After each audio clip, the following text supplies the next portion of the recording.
नमस्ते। वाक कविता प्रश्न उत्तर खंड। कवयित्री हैं ललद्यत। क्षितिज भाग 1 में संकलित NCERT द्वारा निर्धारित पाठ्यक्रम पर हम आज बात करेंगे प्रश्नोत्तर खंड की। प्रश्नोत्तर खंड जो कि किसी भी कविता किसी भी अध्याय का एक मुख्य भाग होता है, उसकी हम आज चर्चा करेंगे। क्षितिज भाग 1 में संकलित जो हमारा अध्याय है कविता के रूप में वाक कविता जिसकी कवयित्री हैं ललद्यत, उस ललद्यत द्वारा रचित वाक कविता के आधार पर जो प्रश्न बनाए गए हैं अभ्यास के, उनकी हम बात कर रहे हैं। यहाँ पर हमारे सामने आज एक पहला प्रश्न है, रस्सी यहाँ पर किसके लिए प्रयुक्त हुआ है और वह कैसी है। रस्सी यहाँ पर मानव के शरीर के लिए प्रयुक्त हुई है और यह रस्सी कच्ची तथा नाशवान है, अर्थात यह कब टूट जाए कहा नहीं जा सकता। कवयित्री द्वारा मुक्ति के लिए किए जाने वाले प्रयास व्यर्थ क्यों हो रहे हैं। कवयित्री इस सांसारिकता तथा मोह के बंधन से मुक्त नहीं हो पा रही है। ऐसे में वह प्रभु भक्ति सच्चे मन से नहीं कर पा रही है, अतः उसे लगता है उसके द्वारा की जा रही सारी साधना व्यर्थ हुई जा रही है, इसलिए उसके द्वारा मुक्ति के प्रयास भी विफल होते जा रहे हैं। तीसरा प्रश्न हम देखते हैं, कवयित्री का घर जाने की चाह से क्या तात्पर्य है। कवयित्री का घर जाने की चाह से तात्पर्य है प्रभु से मिलना। कवयित्री इस भावसागर को पार करके अपने परमात्मा की शरण में जाना चाहती है। चौथा प्रश्न हमारे सामने है, भाव स्पष्ट कीजिए। जेब टटोली कोड़ी न पाई, जो कि यह पंक्ति हमारी वाक कविता की पंक्ति है, उस आधार पे हमें इसका भाव स्पष्ट करना है। कवयित्री इस पंक्ति के माध्यम से क्या कहना चाहती है, यहाँ पर इस प्रश्न का उत्तर इसी रूप में देने का प्रयास होगा।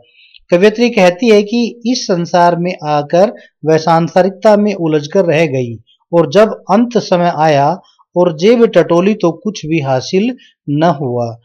अब उसे चिंता सता रही है कि भवसागर पार कराने वाली मांझी अर्थात ईश्वर को उतराई के रूप में क्या देगी, वह चिंतित है। इसके बाद इसी का दूसरा जो भाग, इसी प्रश्न का दूसरा भाग है, खा खाकर कुछ पाएगा नहीं, न खाकर बनेगा अहंकारी। खा खाकर कुछ पाएगा नहीं, न खाकर बनेगा अहंकारी। प्रस्तुत पंक्तियों में कवि मनुष्य को ईश्वर प्राप्ति के लिए मध्यम मार्ग अपनाने को कह रही है। कवयित्री कहती है कि मनुष्य को भोग विलास में पड़कर कुछ भी प्राप्त होने वाला नहीं है। मनुष्य जब संसार भोगों को पूरी तरह से त्याग देता है, तब उसके मन में अहंकार की भावना पैदा हो जाती है। अतः भोग त्याग सुख दुख के मध्य का मार्ग अपनाने की बात यहाँ पर कवयित्री कह रही हैं। ललद्यत जो कि इस कविता की कवयित्री है, वो मनुष्य को सुख दुख त्याग कर मध्य मार्ग अपनाने की बात कहती है। अगले प्रश्न की ओर हम बढ़ते हैं आगे। पांचवा प्रश्न है, बंद द्वार की सांकल खोलने के लिए ललद्यत ने क्या उपाय सुझाया है। बंद द्वार की सांकल खोलने के लिए ललद्यत ने क्या उपाय बताया है। बंद द्वार की सांकल खोलने के लिए ललद्यत ने उपाय सुझाया कि भोग विलास और त्याग के बीच संतुलन बनाए रखना मनुष्य को सांसारिक विषयों में न तो अधिक लिप्त और न ही उससे विरक्त होना चाहिए, बल्कि उसे बीच का मार्ग अपनाना चाहिए। आगे प्रश्न है 6 नंबर पे हमारे सामने, ईश्वर प्राप्ति के लिए बहुत से साधक हठयोग जैसी कठिन साधना भी करते हैं, लेकिन उससे भी लक्ष्य प्राप्ति नहीं होती। यह भाव किन पंक्तियों में व्यक्त हुआ है। इस प्रश्न का उत्तर हमें वाक कविता के आधार पर देना है और वाक कविता में हमें उन पंक्तियों को तलाश करना है जिसमें इस प्रकार की चर्चा की गई हो। देखते हैं उत्तर।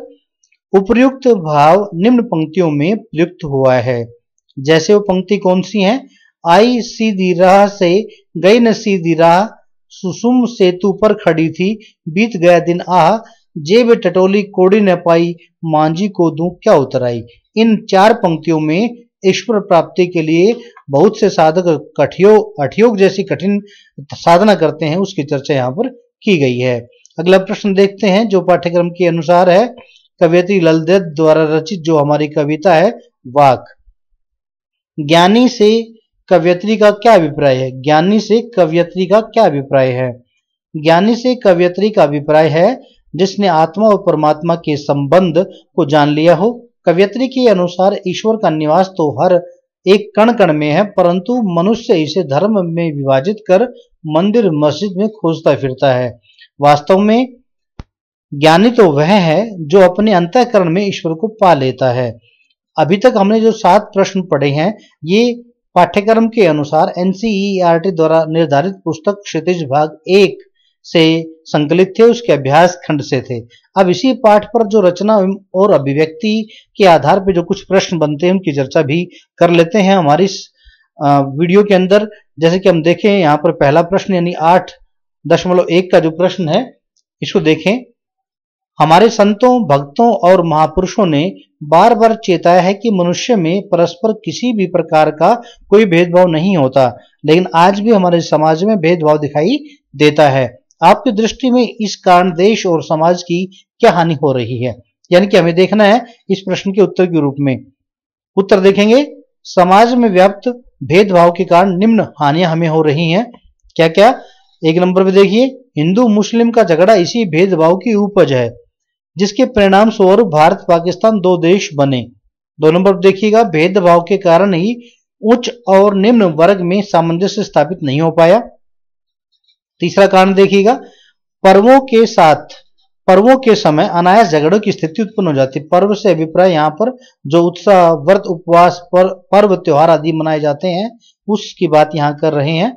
पर्वों के समय अनायास झगड़े की स्थिति उत्पन्न हो जाती है, जैसे कि दीपावली है, होली है, ईद है आदि अनेक जो त्योहार होते हैं उनके ऊपर। 4 पे देखिए, आपसी भेदभाव के कारण ही एक वर्ग दूसरे वर्ग को संदेह और अविश्वास की दृष्टि से देखता है। 5 पे, भेदभाव की उपज से अलगाववाद, उग्रवाद जैसी सामाजिक समस्याएं पैदा होती हैं। एक प्रश्न और देख लेते हैं जो कि इस पाठ्यक्रम के आधार पे वाक कविता का अंतिम प्रश्न यहाँ पर दिया गया रचना और अभिव्यक्ति के आधार पे।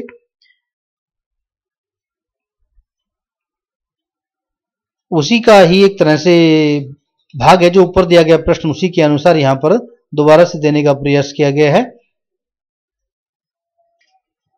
इस ऊपर वाले प्रश्न में अंतिम जो लाइन है वो बताती है कि आपकी दृष्टि में इस कारण देश और समाज को क्या हानि हो रही है। ये हानि हमें बतानी थी, जबकि इस प्रश्न में हमें सुझाव देने हैं। प्रश्न वही का वही है। हमारे संतों, भक्तों और महापुरुषों ने बार बार चेताया कि मनुष्यों में परस्पर किसी भी प्रकार का कोई भेदभाव नहीं होता, लेकिन आज भी हमारे समाज में भेदभाव दिखाई पड़ते हैं, देते हैं। आपसी भेदभाव को मिटाने के लिए हम कुछ सुझाव देने हैं यहाँ पर। आपसी भेदभाव को मिटाने के लिए कुछ सुझावों का वर्णन इस प्रकार है। जैसे पहला, आपसी भेदभाव को मिटाने के लिए सबसे पहले उन बातों की चर्चा ही न करें जिससे यह भेदभाव उपजता हो। नंबर 2, सरकार अपनी नीतियों के द्वारा आपसी जाति भेदभाव को बढ़ावा न दे। नंबर 3, राजनीतिक दल अपने स्वार्थ पूर्ति के लिए लोगों की धार्मिक भावनाओं का सहारा न ले। 4 नंबर पे, नौकरियों, शिक्षा तथा अन्य किसी भी सरकारी योजनाओं में आरक्षण को बढ़ावा न देकर योग्यता को आधार बनाना चाहिए। और 5वां और अंतिम इस अध्याय का स्कूली पाठ्यक्रम में एकता समता पर आधारित हो। इस प्रकार से आपने इस कविता के आधार पे, जो कि वाक कविता ललदेव द्वारा रचित थी, जो कि क्षितिज भाग 1 में NCERT द्वारा निर्धारित पाठ्यक्रम की हम चर्चा यहाँ कर रहे थे, उसके प्रश्नोत्तर खंड की हमने बात की। और ये सब आप देख रहे हैं इस चैनल पर, जो कि आपका अपना चैनल है स्मार्ट हिंदी वर्ल्ड पर। धन्यवाद।